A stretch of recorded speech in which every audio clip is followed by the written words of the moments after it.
Thank you. In its response to the report, Welsh Government said, and I quote, "The Welsh Government believes that enabling at least some prisoners to vote will send very strong and positive messages to prisoners that they still have a stake in society and in turn that they have responsibilities towards society as a whole." End quote. Such a claim ignores the fact that fewer than 1 in 12 prisoners are actually in prison for a first offence. It's incredibly difficult to get into a prison these days. For example, fewer than 1 in 8 incarcerated for drug offences had no previous convictions or cautions, and astoundingly, a prisoner is much more likely to have at least 46 previous convictions or cautions than to be a first-time offender. All of this offending while still being able to vote, still having a stake in society, and in turn responsibilities towards society as a whole. Each time a criminal has been through the judicial system, probation services and the judge or magistrates will have given the offender all the signals they need, that they have a chance to reform. Strong signals much more direct than any message this place might send. All offenders, and repeat offenders even more so, are warned that if they continue to offend, they will be risking their liberties, their conjugal rights, their daily freedoms. Magistrates, probation officers and judges make it abundantly clear what an offender risks should he or she re-offend. And so surely we can take the act of re-offending by the criminal as his or her consent to lose those freedoms and liberties. This report is simply about numbers, but it shouldn't be just about numbers. There are some very serious principles here. Rather than send non-stop criminals a message that they will still have responsibilities towards society, it does the opposite.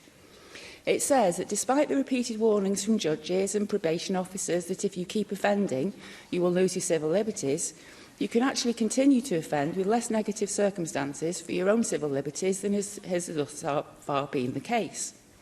It sends a message to the law-abiding members of society that our political class are even more out of touch than they thought, because they want to allow those who cannot stick to the law to have a hand in creating the law.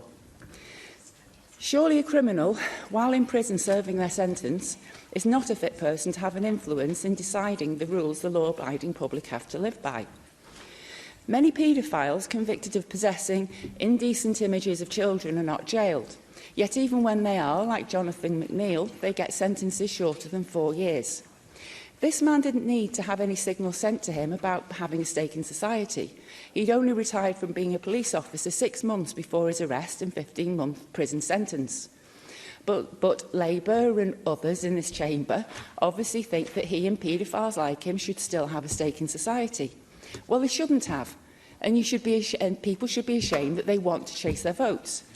Just a week after this place sent a message to parents that they should feel bad about how they discipline their children, the same politicians are telling those who want to see pictures of children being abused that they should feel better about themselves. It's disgusting. If you're going to continue to change the electorate, perhaps you should test the public opinion about the proposed changes properly before agreeing with them in this place. I have had no correspondence from the electorate asking for prisoners to be allowed to vote. I do, however, hear from voters concerned about the failing NHS, the failing education system and the failing social care system. No under Labour want to change the electorate and allow those who have little or no concern for how fairly society functions to be able to vote for them. Thank you.